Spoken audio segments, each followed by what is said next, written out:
உங்களுக்கு தியேட்டர்ல புதிய படம் பார்க்கக்கூடிய பழக்கம் இருக்கா? இருக்கு. உங்களுக்கு ரோட்டு கடையில அல்லது ஃபாஸ்ட் ஃபுட் கடையில சாப்பிடக்கூடிய பழக்கம் இருக்கா? இருக்கு. உங்களுக்கு டெய்லியும் சோசியல் மீடியாவை ஸ்க்ரோல் பண்ணக்கூடிய ஒரு பழக்கம் இருக்கா? இருக்குப்பா, இருக்கு. ஆனா பணம் சம்பாதிக்கணும் அப்படின்ற ஒரு எண்ணமும் சம்பாதிக்கக்கூடிய பணத்தை எப்படி பெருக்கணும் அப்படின்ற ஒரு ஐடியா இருக்கா?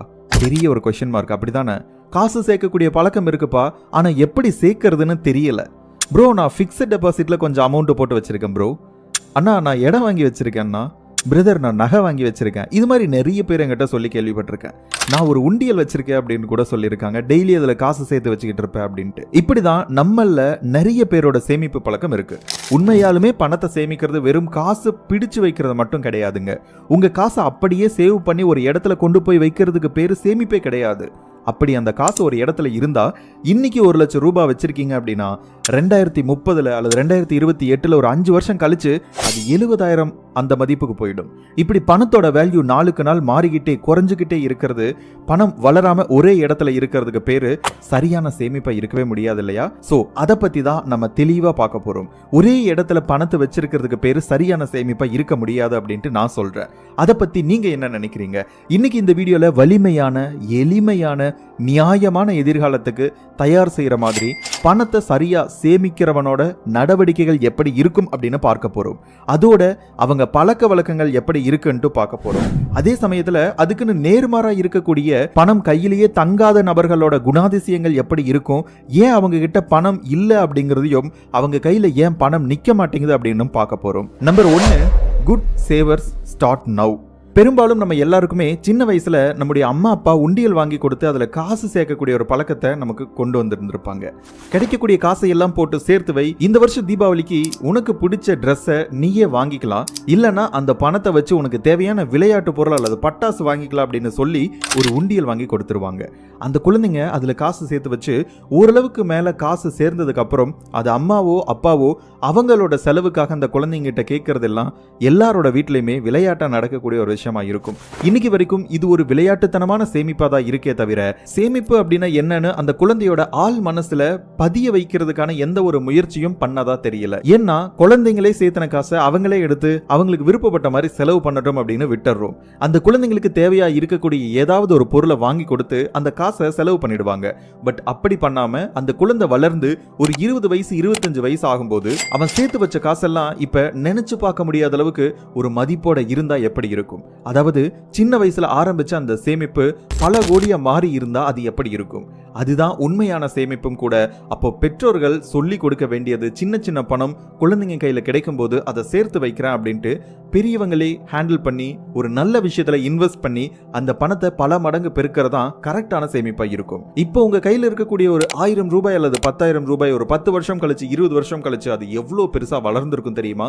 சரியான சேமிப்பா இருந்தா. சோ இப்ப நீங்க முடிவு பண்ணுங்க, நீங்க பண்ணிட்டு இருக்கக்கூடிய சேமிப்பு சரியான சேமிப்பா, எதிர்காலத்துல வளரக்கூடிய சேமிப்பா இருக்கா இல்லையா அப்படின்னு சொல்லிட்டு பிளான் பண்ணுங்க. எப்படியெல்லாம் சேவ் பண்ணலாம், எந்த வகையில எல்லாம் சேமிப்ப ஆரம்பிக்கலாம், எதுல இன்வெஸ்ட் பண்ணா பணம் பெருகும், இது எல்லாத்தையுமே கொஞ்சம் டைம் எடுத்து கத்துக்கோங்க.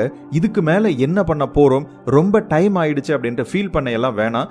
இன்னும் டைம் இருக்கு. உங்க பணத்தோட வேல்யூ இன்க்ரீஸ் பண்றது உங்க கையில மட்டும்தான் இருக்கு. So start now. Number 2 என்ன தெரியுமா? Good savers know the difference between wants and needs. ஒரு நல்ல சேமிப்பாளர் தேவைக்கும் விருப்பங்களுக்கும் இடையிலான வேறுபாட்டை தெளிவா புரிஞ்சு வச்சிருக்காங்க. நீங்க என்கிட்ட கேட்டீங்க அப்படின்னா நம்ம எல்லாருமே டிஸ்கஸ் பண்ணி பேச வேண்டிய ஒரு விஷயம் அப்படின்னா இதை தான் சொல்லுவேன். ஏன்னு கேட்டீங்கன்னா அந்த அளவுக்கு நம்மளை சுத்தி வலை விரிச்சு வச்சிருக்காங்க. எது தேவையான செலவு, எது தேவையில்லாத செலவுன்னு நமக்கே தெரியறதில்ல. அந்த அளவுக்கு இருக்கு நம்ம நிலைமை.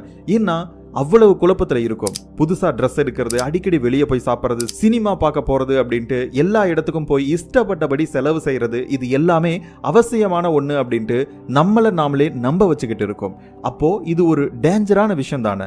இப்படி நம்ம நம்பிக்கிட்டு இருந்தா நம்ம பணம் எங்க செலவாகுது, எங்க போகுது, இது எதுவுமே நம்ம கணக்குல இல்லாம போயிடும். அதுக்காக நான் தியேட்டரே போக கூடாதா, புது ட்ரெஸ்ஸை எடுக்க கூடாதா அப்படின்னு நான் சொல்ல வரலங்க. நான் சொல்லக்கூடிய விஷயம் என்ன அப்படின்றது இந்த வீடியோ முடியும் பொழுது உங்களுக்கே தெரியும்.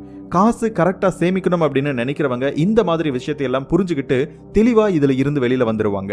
ஏன்னா அவங்களுக்கு எது தேவை, எது தேவையில்லாத விஷயம்ட்டு தெளிவா தெரியறதுனால அவங்களோட பணம் இந்த மாதிரி விஷயத்துல வீண் செலவே ஆகாது. ஏன்னா அவங்களுடைய தேவையை அவங்க தெளிவா புரிஞ்சுக்கிறது இருக்கிறதுனால அந்த வேறுபாடு அவங்களுக்கு தெரிஞ்சதுனால விருப்பத்துக்கு செலவு செய்ய மாட்டாங்க, தேவைக்கு மட்டும்தான் செலவு செய்வாங்க. அதனால சிறப்பான சேமிப்பாளரா அவங்களால இருக்க முடியுது. காசை கரெக்டா சேர்க்கறது ஒரு பழக்கம் அப்படின்னா அந்த காசை இஷ்டத்துக்கு கண்ட இடத்துல செலவு செய்யாம இருக்க கத்துக்கிறது அதை விட மிக முக்கியமான ஒரு நல்ல பழக்கம். தேவை விருப்பம் ரெண்டுமே வேற வேற, வித்தியாசம் ரொம்ப முக்கியம். அடுத்து number 3, good savers don't relay on autopay. Autopay மேல நம்பிக்கை வைக்கிறதே கிடையாதுங்க. இதுல ஒரு பர்சனலான எக்ஸ்பீரியன்ஸ் என்ன அப்படின்னா, நான் ஒரு வருஷத்துக்கு முன்னாடி ஒரு சாஃப்ட்வேருக்கு நான் பே பண்ணியிருந்தேன். கிட்டத்தட்ட ஒரு 6000 ரூபாய் 6800 ரூபாய் ஆட்டோபே கொடுத்து வச்சிருந்தேன். அந்த சாஃப்ட்வேர் நான் அப்போ பயன்படுத்தினதோட சரி, இப்போ நான் பயன்படுத்துறது கிடையாது. ஆனா இந்த வருஷம் ஆட்டோபே கொடுத்துருங்காட்டி ஆட்டோமேட்டிக்கா எடுத்துட்டான். அதுக்கு பின்னாடி தான் நான் போய் பார்க்குறேன், எனக்கு தேவையில்லாம ஒரு 6500 ரூபாய் செலவாயிருச்சு. ஸோ நான் ஒரு நல்ல சேவர் கிடையாது அப்படின்றது அப்பதான் எனக்கு புரிஞ்சிச்சு. ஆட்டோபே பார்க்கறதுக்கு வசதியா இருக்கலாம், ஆனா அது நமக்கே தெரியாம செலவுக்கு வழி வச்சு விட்டுரும். ஒரு நல்ல சேமிப்பாளர் அவரோட செலவை அவரே நிர்வகிக்கணும் அப்படின்னு தான் நினைக்கிறாரு. செக் எழுதுறது, ஆன்லைன் பேமெண்ட் பண்றதுன்ட்டு அவரோட செலவை தீவிரமா அவரே கண்காணிக்கிறதுனால இந்த ஒரு பழக்கம் அவர் பண்ணக்கூடிய செலவு மேல அதிகமான விழிப்புணர்வு இருக்கிறதுக்கு காரணமா இருக்கு. அப்படியே அவர் ஆட்டோபே யூஸ் பண்ணாலும் அதுல நடக்கக்கூடிய பண பரிவர்த்தனையை வழக்கமா சரிபார்த்து அவரோட செலவு கணக்கு அவர் கண்ட்ரோல வச்சிருக்கணும் அப்படிங்கறதுல சரியா இருப்பாரு. சோ இந்த ஆட்டோபே இப்போ நிறைய சாஃப்ட்வேர்ஸ், நிறைய ஆப்ஸுக்கு நம்ம ஆட்டோபே பண்ணி வச்சிருப்போம். சோ நீங்க என்னென்ன விஷயத்துக்கெல்லாம் ஆட்டோபே கொடுத்திருக்கீங்க அப்படின்ட்டு கூகுள் பேல செட்டிங்ஸ்ல போயிட்டு நீங்க செக் பண்ணிக்கலாம். அடுத்து number 4, good savers have a budget. நல்ல சேமிப்பாளர்கள் கண்டிப்பா பட்ஜெட் போட்டுக்கிட்டே இருக்காங்க. அந்தந்த காலத்துக்கு தேவையான பட்ஜெட்டை அவங்களுக்கு ஏத்த மாதிரி ரினிவல் பண்றது வெற்றிகரமான சேமிப்பாளரோட அடையாளமா இருக்கு. அவங்களோட வருமானம், அவங்களோட செலவு இதெல்லாம் துல்லியமா கண்காணிக்கிறதுனால அவங்க பணம் எங்க போகுது அப்படின்னு அவங்களுக்கு நல்லாவே தெரிஞ்சுக்க முடியுது. இங்க எல்லாருமே பணம் சம்பாதிக்கிறதுக்கு தான் போராடுறாங்களே தவிர ஒரு மாசம் ஆகக்கூடிய செலவை பத்தி பெருசா யோசிக்கிறதே கிடையாது. அந்த செலவுகளை எப்படி குறைக்கலாம் அப்படிங்கறத பத்தி யோசிக்கிறது கிடையாது. பணம் எங்க போகுது, எதுக்காக செலவாகுது அப்படின்ட்டு நம்ம எல்லாத்துக்குமே நல்லா தெரிஞ்சிருக்கணும். அதுக்கு நம்ம என்ன பண்ணணும் அப்படின்னா மாசம் பட்ஜெட் போடணும். பட்ஜெட்டுக்குள்ள நம்மளுடைய வரவு செலவு கணக்குகள் எல்லாமே முடிச்சுக்கணும். அடுத்து நம்பர் 6, நல்ல சேமிப்பாளர்கள் தங்களுடைய வசதிக்கும் கீழே தான் வாழ்றாங்க. சொல்ல போனா அவங்க இன்னுமே வசதியை வாழ முடியும், ஆனா அவங்க லோ பட்ஜெட்ல வாழ்ந்துகிட்டு இருக்காங்க. அதாவது எப்படி அப்படின்னா, அவங்களால கார் வாங்க முடியும், அவங்களால வீடு வாங்க முடியும், அவங்களால ஒரு லக்ஸுரியான லைஃப் வாழ முடியும். ஆனா அவங்க ஆல்ரெடி வச்சிருக்கக்கூடிய ஒரு பழைய மாடல் காரை ஓட்டிக்கிட்டு சின்ன வீட்டுல வாழ்ந்துகிட்டு தேவையே இல்லாத பில்டப் எல்லாம் இக்னோர் பண்ணிக்கிட்டு வாழ்ந்துகிட்டு இருக்காங்க. இங்க அவங்க புரிஞ்சு வச்சிருக்கிறது என்ன அப்படின்னா, நம்மளால ஒரு விஷயம் வாங்க முடியும் அப்படின்னா அது நம்ம வாங்கியே ஆகணும் அப்படின்றது அர்த்தம் கிடையாது. அது ஒரு நல்ல விஷயமும் கிடையாது அப்படின்றது. கார் வாங்க முடியும், ஆனா வாங்கியே ஆகணுமா என்ன? கண்டிப்பா இல்ல. தாங்கிட்ட இருக்கக்கூடிய பழைய காரை கூட மெயின்டைன் பண்ணி நல்லா ஓட்டிக்க முடியும் அப்படின்றது அவங்க தெளிவா புரிஞ்சு வச்சிருக்காங்க. அவங்க செலவு பண்ணக்கூடிய ஒவ்வொரு பைசாவையும் முழுசா சுய நினைவோட செலவு பண்றாங்க. எப்பெல்லாம் நீங்க செலவு பண்ணதுக்கு அப்புறம் உங்களுக்கு ஒரு மாதிரி கில்ட்டா ஃபீல் ஆகுதோ அது எல்லாமே தேவையில்லாத செலவு தான். ஒருத்தருக்கு காசு கொடுத்து உதவி பண்ணும்போது கூட நம்ம சந்தோஷம் தான் படுவோம். ஆனா நம்முடைய காசு தேவையில்லாத ஒரு இடத்துல வீணாகிருச்சு அப்படின்னா நம்ம மனசளவுல ரொம்பவே நொந்து போயிடுவோம். நம்ம சில சேவிங் ஸ்ட்ராட்டஜி எல்லாம் தெரிஞ்சு வச்சுக்கிட்டு பணத்தை சரியா கையால கத்துக்கிட்டோம் அப்படின்னா இந்த தேவையில்லாத வீண் மன உளைச்சல் மிச்சமாகும், கூடவே நிறைய பணமும் மிச்சமாகும். இன்னும் உண்மையை சொல்ல போனா பணத்து மேல நம்ம எல்லாருமே எமோஷனலா ஒரு கணக்குல இருக்கும். நம்மளோட அன்றாட வாழ்க்கைக்கு பணம் அந்த அளவுக்கு தேவையான ஒண்ணா இருக்கு. நான் முன்னாடி சொன்னதான் இப்பவும் சொல்றேன், வெறும் காசை எடுத்து வைக்கிறது மட்டும் சேவிங்ஸ் கிடையாது. நம்ம பண்ணக்கூடிய செலவு நமக்கு தேவையான ஒண்ணுதானா அப்படின்னு சொல்லிட்டு நல்லா அனலைஸ் பண்ணிட்டு செலவு பண்ணுங்க. இந்த மணி மேனேஜ்மெண்ட்ல பணத்தை, வரக்கூடிய பணத்தை செலவு பண்றது மட்டும், நம்ம மேனேஜ் பண்றது மட்டும் முக்கியமான ஒரு விஷயம் கிடையாது. நம்ம கையில் இருக்கக்கூடிய பணத்தை நம்ம அதை பெருக்கிறதுக்கான சரியான வழிகளில் நம்ம இன்வெஸ்ட் பண்ணியிருக்கோமா அப்படின்றது ரொம்ப ரொம்ப இம்பார்ட்டன்ட். ஸோ இந்த விஷயங்கள் எல்லாமே உங்களுடைய லைஃப்ல ஃபாலோ பண்ணுங்க. இந்த வீடியோ பிடிச்சிருந்துச்சு அப்படின்னா ஒரு லைக் பண்ணிடுங்க, நம்மளுடைய சேனலை மறக்காம சப்ஸ்கிரைப் பண்ணிடுங்க. Thank you so much. இன்னொரு நல்ல வீடியோல மீண்டும் சந்திப்போம். Bye, take care.